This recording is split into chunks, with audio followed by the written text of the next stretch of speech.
Okay, Jet, you just passed your driving test. Congratulations again. Thank you. How did you feel before the test and how do you feel now?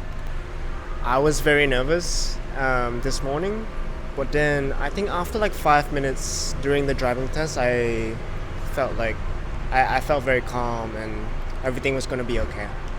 Okay. Was the examiner nice? Were you happy with the driving examiner instructions? Yeah, she was very nice and the instructions were very clear, and she gave me ample of time before I had to make a turn or to do a maneuver or something. Cool. Your test was at 10:25 in the morning on Monday. Did you go to highway at all? No, not at all. And there was no school zone, so you didn't have to worry about the school zones, right? No school zones. It was mainly, I think, 50 and 60 kilometers per hour. Cool. What questions did the examiner ask you at the beginning of the test? So she asked where's the wipers and where's the, what was that? Hazard lights. Okay. And what maneuvers did you do? The first one that I did was the U-turn at a T intersection. And then the second one I did was the reversing in a straight line maneuver. Cool.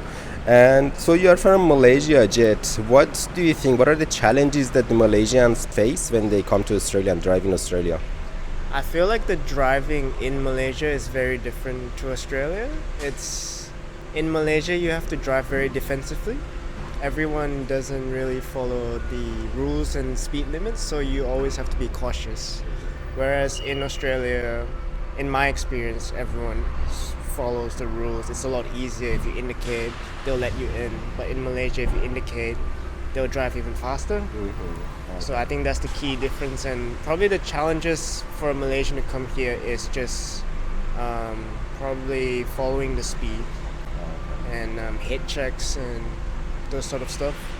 Okay, cool. Any recommendations for people who go for the driving test? I would recommend to do a driving lesson right before your test and to use your instructor's car, especially if you've been using your instructor's car to do your lessons or mock tests. It makes it a lot easier if you are already used to the car. Okay, great advice. Congratulations again, Jet, and Thank all the you. best. Thank you.